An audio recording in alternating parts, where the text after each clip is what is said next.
Tfal żgħar u kbar, il-qari huwa mezz ieħor kif jiskopru u jesploraw dinjiet ġodda. Fir-rokna li jmiss, se nwaslulkom siltiet minn kotba tfal u l-adolescenti, bit-tama li nqabdukom l-aptita l-aktar qari. L-ewwel silta hija meħuda minn Il-qtates ta' Maxxatt ta' Clara Zoppardi. Ktieb bi storja ħelwa u b'illustrazzjonijiet bellezza ta' Lisa Falzon. Kien hemm darba waħda post il-ġimiel tiegħu. Kien ifuh bil-baħar jobrom, kien ifur bil-kuluri u l-avventuri u qtates. Kull kulur. Trix inlaqak ftit.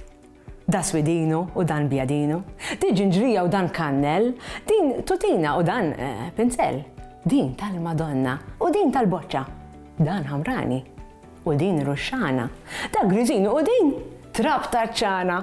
Hemm debbien u fiddin u safrani u dak minu dak mhux qastani. Ara lewża waħta ġewża u bettieħa dik bużbiża. Hemm il-landa u hemm il-panda, karawetta u favetta, ċikkulat wara fignu, ħdeħ Pilatu, u mbagħad gremxula, u dak mhux fula, u żgur li hu biex inkun semmejtlek ftit. U mbagħad hemm nannu u hemm nanna. Xju aktar meqtates f'daqqa li kull filgħodu u flaxija tarahom imkitfin pass ftit ma' ġellem sejrin biex jitimgħu lil dal-qtates imġewħin. Jaslu bil-bagalja antikalja tkun mimlija, jitfgħu l-ikel fuq il-platti u jqasmuh ftit il-hawn, ftit il-hemm, jaraw sewwa li kulħadd jiekol ma jmurx ikun hemm xi ħelu jiekol tiegħu tal-ieħor, le, ma nħalluhx. Insibu ħafna ħrejjef u praspar bil-sinna għal qarrejja ħarira akbar, fosthom il-famużi ġrajiet ta' Ġaħan. Isimgħu din l-istorja, moqrija minn Marlene Mifsud Kirkop. Ġaħan u l-patrijiet. Darba waħda jaslu 3 patrijiet xjuf ħal-Baġan, kollha leħja daqsxiex. U staqsew lill-bosta nies min kien l-iktar ħal-Baġanni bravu. Kulħadd semmilhom lil Ġaħan. U fl-aħħar marru jfittxu lil Ġaħan. U rah ġej rikeb fuq karettun. U patri minnhom staqsih, inti Ġaħan hux, jekk tafala qed tistaqsini wieġbu Ġaħan, biex inkun ċert li qed iweġibni l-bravu ta' ħal-Baġan. Ara jien għandi x'nagħmel sur patri bonġu. Bonġu xejn. Ejdli fejn qiegħed nofs id-dinja, staqsih l-istess wieħed. Sewa sew taħt is-sieq il-leminija ta' quddiem tal-ħmar u jekk ma temminx mur kejjilha. Il-patri ma felaħx lis-senkel moħra. It-tieni patri saqsih u Ġaħan kemm hemm kwiekeb fis-sema. Daqs kemm għandu qamel il-ħmar wieġbu fil-pront. U mela hawn xi ħadd li jaf jgħod il-qamel tal-ħmar Ġaħan. Staqsih ieħor biex jgħaddih biż-żmien. Daqshekk ieħor m'hawnx min għandu għalfejn jgħod kemm hemm kwiekeb fis-sema. U t-tieni patri wkoll strombla u ma sabx jistaqsih aktar. It-tielet patri saqsih, Isa Ġaħan, kemm il-xar għandi fil-leħja? Daqs kemm għandu xar f'dembu l-ħmar. Ara, nittef xara il-leħja tiegħek li għandek, u mbagħad nittef demb il-ħmar.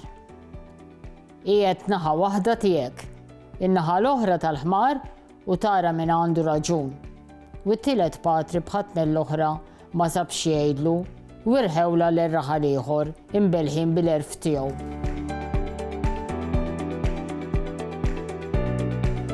L-aħħar silta li se nwaslulkom f'din ir-rukna hija meħuda minn It-Tar, storja għall-adolescenti u l-kbar miktuba mill-awtur John Bonello.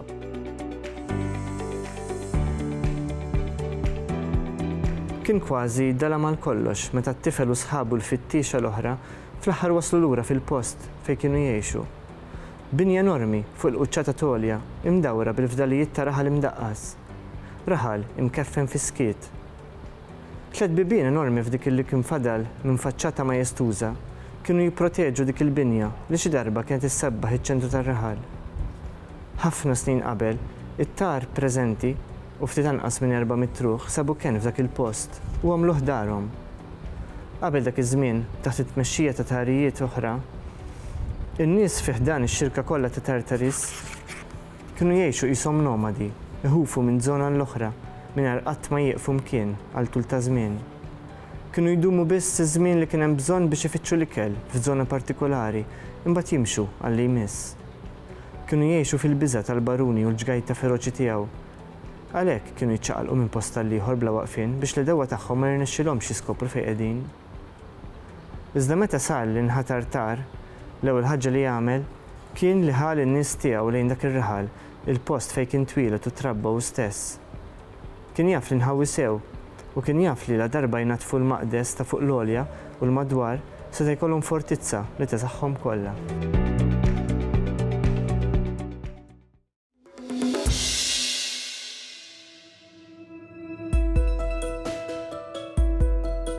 Illum il-ġurnata donna għaddejjin minn rinaxximent fix-xena teatrali lokali, batt ta' kumpaniji żgħar ta' teatru jtellaw xogħlijiet interessanti. Fis-snin ta' wara l-indipendenza wkoll kien hemm rinaxximent simili, b'kumpaniji bħal A-Teatru, Politeatru u Teatru Anon, Aleatea, tal-Omja u tal-Bniedem, li wħud minnhom kienu jtellaw xogħol sperimentali ħafna. Wara l-indipendenza kien hemm diversi kumpaniji teatrali illi twaqfu. U dawn il-kumpaniji tista' tgħid illi kellhom għanijiet u proġetti differenti. Qegħdin nitkellmu fuq kumpaniji illi kienu jaħdmu bl-amor propju dak iż-żmien, ġifieri mhux qegħdin jitħallsu mingħajr fondi ta' xejn, imma kien hemm magħhom numru ta' atturi, numru ta' sostenituri illi kienu jagħtu sosten nimmaġni anke finanzjarju biex dawn il-kumpaniji setgħu jaħdmu. Fost il-kumpaniji li forsi wieħed ta' nota illi jsemmi kien hemm il-proġett X'senuru illi kien itella drammi Maltin ta' kittieba Maltin. Kien hemm mbagħad gruppi ieħor kien ismu Teatru Henry Dog illi kien jippreżenta xogħol sperimentali blema pjuttost xellugija.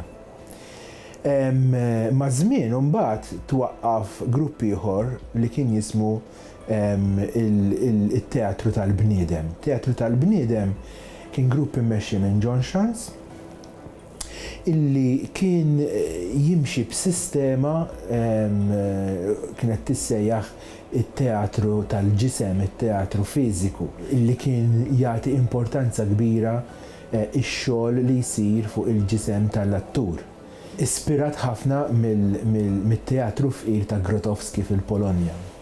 Gruppi oħrajn illi eżistew u mbagħad issa qegħdin nitkellmu snin 80 kien hemm il-kumpanija teatrali A-Teatru illi A-Teatru kienet kumpanija li kienet tikkoraġġixxi atturi u reġisti żgħażagħ biex jitellaw xogħlijiet teatrali ta' natura differenti, però ħafna drabi ta' natura pjuttost alternattiva.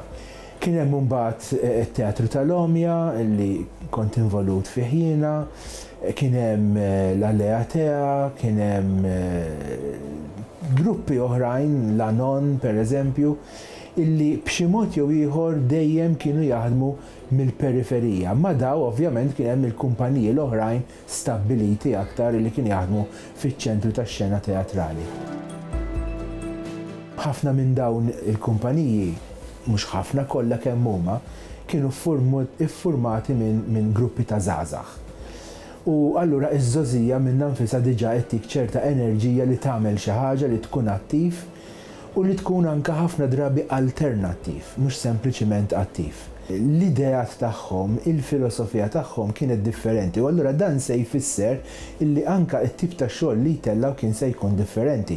Ngħidu aħna wara l-elezzjoni tas-87 twaqqaf il-Politeatru li kien jaħdem fih dan il-Gen Workers Union. Daw kienu jtellaw xogħlijiet ta' kittieba xellugin, Brecht pereżempju. U l-lan tagħhom kien illi irresqu l-oġġezzjonijiet tagħhom għall-gvern ta' dak iż-żmien u s-sistemi li kienu promossi mill-gvern ta' dak iż-żmien. illum il-ġurnata is-suspett tiegħi, l-impressjoni tiegħi minn dak li nara hija illi maċem din l-idea ta' alternattiv. Illum is-soċjetà nbidlet, saret soċjetà aktar affluenti u allura dik il-ħtieġa ta' karba forsi, dik il-ħtieġa ta' protesta, dik il-ħtieġa illi ma tkunx ma dak li huwa stabbilit, illum il-ġurnata m'għadix tinħass. Saħansitra llum għandna tant għandna establishment illi għandna l-hekk imsejħ Teatru Malta, xi ħaġa li ma kienx teżisti qabel, illi jiġbor fih inizjattivi differenti. Jista' jkun li qiegħed jippromuovi anke tipi differenti ta' teatru, imma l-idea ta' grupp illi bażikament għandu filosofija u se jitrasmetti din filosofija teatralment, dik naħseb illi m'għadix teżisti le.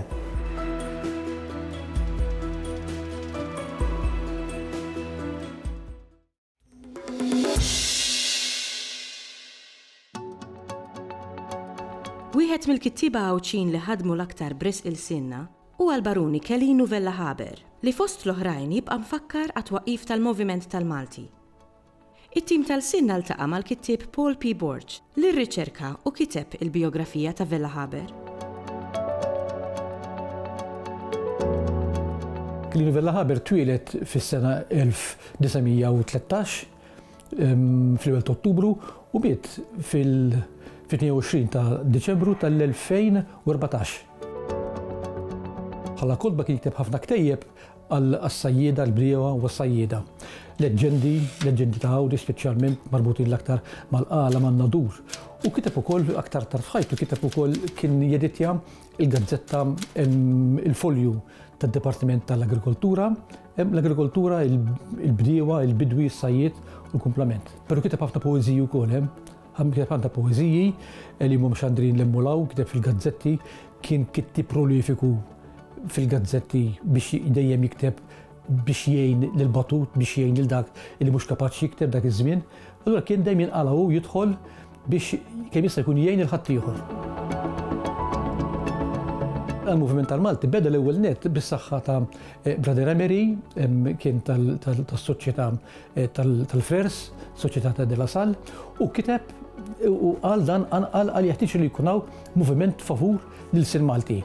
U bat aktar tard kien hemm anke membri tal-Akkademija tal-Malti fosthom George Pisani u Giuseppe Bonnici u Giuseppe u Anton Buttigieg, illi dawn għamlu laqam u ħeġġu biex tqum ix-xirka tal-sin Malti, favur lil-sin Malti. Kelinu Vella Haber ħada fuq mbagħad u beda l-moviment tal-Malti. Il-Moviment tal-Malti kien bħala ewlieni kellu l-ħsieb Malta. Kelinu kellu assolutament kien dejjem irid jara kif jagħmel biex kull Malti itellu l fuq. Vella Haber kien il-bniedem li beda ħoloq radiodram bil-Malti. Kienu li beda l-ewwel radiodram bil-Malti u kienu jxandru wkoll fuq Rediffusion dik il-ħabta, ma ninsewx il-Rediffusion. Dik il-ħabta kien l-uniku mezz ta' biex jista' jxandar it-tarif tiegħu u anke bħalma kien dan ir-radiodrammi. Allura kien jara kif jiġbor minn hemm u minn hawn tfajliet ġuventur biex jieħdu sehem bħala atturi fix-xandir li jagħmel. Ma ninsewx illi bis-saħħa tal-Moviment tal-Malti u kien ħataf sewa żgħażagħ illi biżmien għamlu isem kbir. Fosthom pereżempju Charles Kemmler, il-kompożitur, Francis Ebeyer, Charles Arrigo stess, Guido De Marco u ħafna oħrajn, Richard Matrenza u ħafna oħrajn illi ma' snin kienu imdaħlin fix-xandir u fil-ħajja pubblika. Ħafna announcers, Mahoney, Joseph Mahoney, Lina Brogdorf, dak kienu kollha bdew, Lawrence Mizzi, kienu kollha marbutin ma' xandir, Ċasabella Mizzi wkoll li kienu kollha marbutin ma' xandir direttament. U kun bdejhom hu anki li tieħu sehem mara fl-emanċipazzjoni tal-mara bis-saħħa tal-Moviment tal-Malti derlu Kelinu li kellhom ikunu wkoll in-nisa jieħdu sehem anke fl-isports. Għaliex le, illum il-ġurnata naraw ħaġa mill-iktar faċli. Però fi-żmienu sab gwerra sħiħa mingħand l-awtoritajiet tal-Knisja, Monsinjur Artistof Gonzi, li ma rridux assolutament illi jħalli l-tfajliet jipparteċipaw fit-tlielaq pereżempju. Imma hu kien Kelinu Vella Haber kien il-bniedem illi webbes rasu għal hekk jeħtieġ li jsir. Illum il-ġurnata qas biss naħsbuha illi ma nħallux it-tfajliet jipparteċipaw fl-isports. wara mewtu għajla sibni l-nitċam propria tiegħu, jiena nsistejt kien fl-aħt. Dal-volum li ktib tal-ħajja tiegħu, kont xortija tajba li sirt nafu, bil-qrib allura tkellimt ħafna dwaru, imma ma naħsibx li għadna bħala soċjetà li mill-ġurnata sibna l-mod kif nistgħu narfu il-kapaċità tal-bniedem, il-viżjoni kbira li kellu, illi jara il-ġejt li jeħtieġ ikollha Malta bis-saħħa ta' tfal, irawwem iż-żar sewwa biex iddaħħlilhom f'moħħhom, ma rridx li nuża l-kelma brainwashing, però jeħtieġ li t-tfal jitalmu minn tkunitom. Eħtieġa li huma jafu li huma marbutin ma' tal-pajjiż li sejjaħ Malta.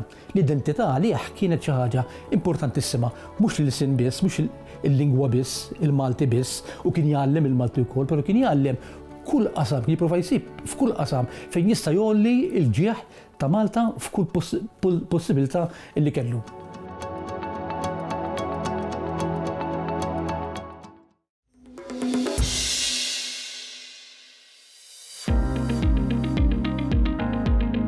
Għalkemm tradizzjonalment il-sinna ma nassoċjawx ma' xjenza u teknoloġija, xorta għandna volum kbir ta' kliem marbut ma' dawn l-oqsma. Dawn ir-reġistri tkattru minħabba aktar għarfien dwar id-dritt tal-aċċessibilità għall-informazzjoni u l-ħtieġa ta' terminoloġija aktar preċiża fit-traduzzjoni tal-liġijiet Ewropej. Fil-vokabularju għandna kliem li jkun ta' kulħadd, sewwa bħal mejda, siġġu, ktieb, eċetera. Imbagħad għandna kliem li jkun ta' qasam partikolari. Pereżempju jekk ngħidlek parit u kons, dak huwa kliem ta' sajjiet, ta' min jaħdem, ta' min jipprattika d-delizzju jew xogħol huwa fis-sajt. Jew jekk ngħidlek innaf ix-xellel u ġarrab, dak huma verbi huma parti mill-lingwaġġ mill-vokabularju ta' min jaħdem fil-ħijata sewwa tal-ħajjata. Ġieli saħansitra jkollna kliem li għal f'mestier f'kategorija ifisser ħaġa u f'kategorija oħra jfisser xi ħaġa oħra. Pereżempju jekk ngħidlek il-pjanta għal-ġardinar tfisser xitla, mhux hekk, u għall-perit pjanta tfisser xi ħaġa oħra huwa disin. Issa, u dan huwa parti mill-kliem tekniku. Issa fil-Malti għandna oqsma li l-vokabularju tagħhom huwa żviluppat ħafna. Pereżempju ftit ilu semmejna l-ħjata, is-sajt, il-bidja, ir-reliġjon. Imbagħad għandna oqsma oħrajn li qishom għadhom fil-bidu sewwa. Pereżempju meta nitkellmu dwar il-kimika, meta nitkellmu fuq il-fiżika, naf il-ġeoloġija, il-filosofija forsi. Qed nidħlu fuq oqsma li huma daqsxejn speċjalizzati u li dan l-aħħar bdejna nitkellmu dwarhom bil-Malti, sewwa dan l-aħħar jista' jfisser numru ta' snin, imma milniex ħafna nitkellmu dwarhom bil-Malti. Allura it-terminoloġija sewwa t-termini jista' jkun għadhom ma ġewx żviluppati jew qegħdin fil-proċess li jiġu żviluppati. Hawn ħafna sforzi ta' nies li qegħdin jippruvaw jiġbru it-termini li jużaw nies ta' sena partikolari. Fid-Dipartiment tal-Malti tal-Università isiru ħafna teżijiet ilhom isiru għal snin twal. Nitkellmu fuq l-aħħar 30 sena jew aktar ta' studenti li jmorru jintervistaw nies minn oqsma differenti, sewwa mela nies li l-qasam tagħhom huwa pereżempju l-piroteknika, il-lob tan-nar, hemm aħna użajt kelma teknika u xekk il-piroteknika. U daw ikollhom il-kliem tekniku tagħhom inklużi xi sustanzi kimiċi għax bil-forsi tuża sustanzi kimiċi li jintużaw naturalment fil-ħdim tal-lob tan-nar. Jew inkella jkollok studenti li intervistaw skrapan jew jinnaf il-kliem tal-mastrudaxxa. U li kemm il-darba joħroġ f'dawn ix-xogħlijiet u li mhux biss kliem differenti għandek fil-qasam, imma ġieli jkollok forom differenti. Ħanati eżempju mis-sena tal-mastrudaxxa. Jekk ngħidlek il-kelma bib, il-plural ta' bib tgħidli mhux bibien, l-iktar ngħidlek hemm il-plural bwieb bħal meta ngħidu nfetħu bwieb is-sema, imma l-iktar li nużaw hija l-bibien.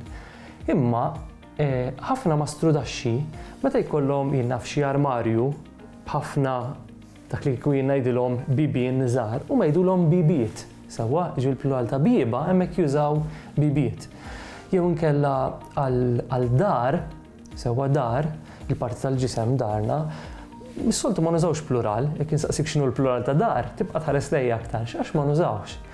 Imma il-mastrudaxxi jkollhom bżonnu il-plural, pereżempju meta jkun qed jagħmlu id-dar ta' ħafna siġġijiet jew id-dar ta' xi gwardarobba. U hemmhekk jużaw għandhom plural jgħidu d-darien. Sewa jgħid pereżempju fadalli nixkatla d-darien, pereżempju, d-darien tas-siġġijiet. Daw juruna li mhux biss kliem għandek, ġifieri meta nitkellmu fuq reġistru fuq qasam, mhix biss kwistjoni li tiġbor il-kliem, imma anke li tara kif jitħaddem sewa dal-kliem il-grammatika. Imma apparti l-ġbir, sewa l-ġbir li isir, qed isru sforzi sbieħ ħafna ta' nies li jippruvaw jissuġġerixxu jipproponu kliem tekniku għal qasam partikolari. Pereżempju fl-Unjoni Ewropea hemm rivista jisimha l-Aċċent li kultant ikollha supplement li tixbor daw termini li jinħolqu. Pereżempju hemm supplement dwar is-sustanzi kimiċi. Sewa, ġifieri bħalma jista' jkollok sustanza kimika bl-Ingliż, bit-Taljan, bil-Franċiż, bl-Ispanjol u l-bqija, jista' jkollok dat terminu bil-Malti. Sewa huma jissuġġerixxu skont mekkaniżmi tal-lingwa kif tiġi dik il-forma bil-Malti. Sewa, ġifieri pereżempju jkollok l-idroġenu għal-ħajtroġen jew in-nitroġenu. Sewa. Bħal dawn hemm ħafna sforzi oħrajn, pereżempju hemm kodba, hemm dizzjonarji ta' termini finanzjarji, sewa dizzjonarji kodba li jiġbru termini tal-flus, tal-ekonomija, tan-negozju, tal-kontabilità, tal-accountancy, sewa ngħidu. Jew inkella dizzjonarji bħal ta' Oliver Frigieri, dizzjonarju ta' termini letterarji, ġifieri il-kliem, il-vokabularju li jintuża fl-analiżi fix-xjenza li tistħarreġ il-letteratura, sewa l-mekkaniżmi tal-letteratura, teoriji tal-letteratura. Hemm kodba ta' Joe Frigieri li jiżviluppaw it-terminoloġija sewa l-lingwaġġ tal-filosofija bil-Malti. Hemm kodba oħrajn dwar is-soċjoloġija bil-Malti. U nibqgħu sejrin hekk, dawn huma ħafna sforzi sbieħ li qed juruna modi ġodda li l-Malti jista' jterraq tulhom. Sewa hemm setta kodba sbieħ ħafna ħarġu milux jisimhom id-dinja darna. Sewa kodba li jesploraw il-ġeografija, allura nkoqsma bħal ġeoloġija, jew jinaf il-partijiet tal-vulkan pereżempju bil-Malti u tarahom imħadmin bil-Malti. U tajt għaliex le, ġifieri jekk għandek daw it-termini bil-Ġermaniż, bil-Franċiż, jinaf bil-Pollakk, għaliex m'għandekx ikollok bil-Malti wkoll.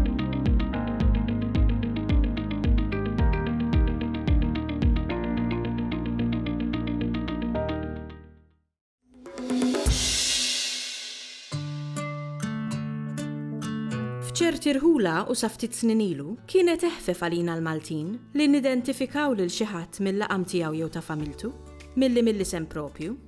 Il-professur Charles Briffa qasam magħna xi ħsibijiet dwar il-laqmijiet u l-istorja u l-kuntest soċjali tagħhom. Fil-kultura Maltija aħna nħobbu dawn l-laqmijiet. Issa, hemm ċerti laqmijiet sawa illi jibqgħu u jibqgħu magħrufin. Għaliex joħorġu minn xi karatteristika partikolari fil-ġrajja tar-raħal jew belt. Ħanieħdu eżempju. L-Islimiżi aħna ngħidulhom tax-xelin. Għaliex tax-xelin? Jekk imorru lura lejn is-seklu 19, fit-tmeninijiet tas-seklu 19, Malta kienet taħt l-Ingliżi u l-Protestanti kienu qegħdin iqasmu il-letteratura protestanta tagħhom biex iferxuha man-nies. U kienu jqabdu lin-nies biex ixerduha huma. U talli jxerduha, talli kienu iqasmuhom il-leaflets sewa, kienu jagħtuhom xelin. U ħafna minn dan ix-xogħol kien isir minn nies ta' taslima. Allura tlaqmu ta' xelin. Jekk immur lejn iż-żejtun pereżempju, il-laqam ta' żwieten huwa ta' saqajhom ċatta. Għala, skont il-leġġenda meta miskin mar San Pawl, dawla ma laqgħux. U dak sabbat saqaħ. Allura ċattja. Qed niftehmu għandek dil-ġrajja.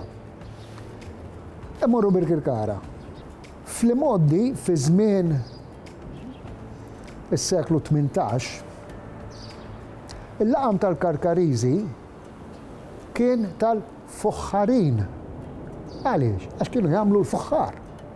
U hekk qiegħed irreġistrat fid-dizzjonarju ta' Ġus de Soldanis il-fuħħarin. Imma mbagħad fit-tletinijiet tas-seklu 20 meta l-Karkariżi kienu qed itellgħu il-qampina fuq il-Kampnar, kellhom il-qampina l-kbira enormi ġdida qed itellgħuha u skont l-istorja waqgħu biha u ġew għal patattom ħadu l-laqam tal-patata ċetta. Ftemna? Ara l-laqmijiet ġifieri kif jiġu mill-ġrajja tar-raħal tal-post. Anka ċerti idejat fuq il-barranin. Per eżempju, l-isqallin ħafna drabi aħna nirreferu għalihom bħala l-mafjużi. Għax hemmhekk marbutin mal-mafja. Qed niftehmu? Ikun hemm dawn l-assoċjazzjonijiet. Per eżempju, għaliex ngħidu kemm int Amerikan, aħna nassoċjaw l-Amerikani mal-ġenerożità. Dawn huma l-perċezzjonijiet. U l-perċezzjonijiet huma dak li jagħmlu il-mentalità tagħna u l-lingwa tagħna. Jista' jkun li tittieħed minn xi aspett ġeografiku, ġifieri il-forma l-għamla tal-post. Jew nkella mal-ġrajja tal-imoddi. Per eżempju, għaliex taraħal ġdid jgħidulhom tal-Midjunin.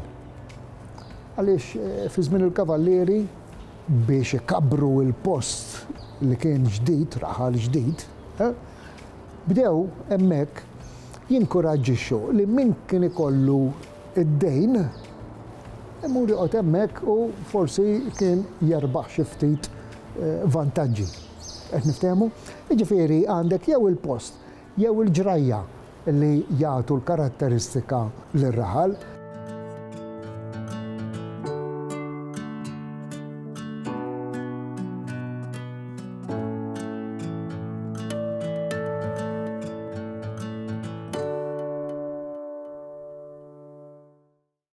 Il-Sinna jixtieq jirringrazzja lill-Kunsill Nazzjonali tal-Ilsien Malti, lid-Dipartiment tal-Malti fil-Fakultà tal-Arti l-Università, lill-Ministeru għall-Edukazzjoni u x-Xogħol u lill-Aġenzija Nazzjonali tal-Litteriżmu.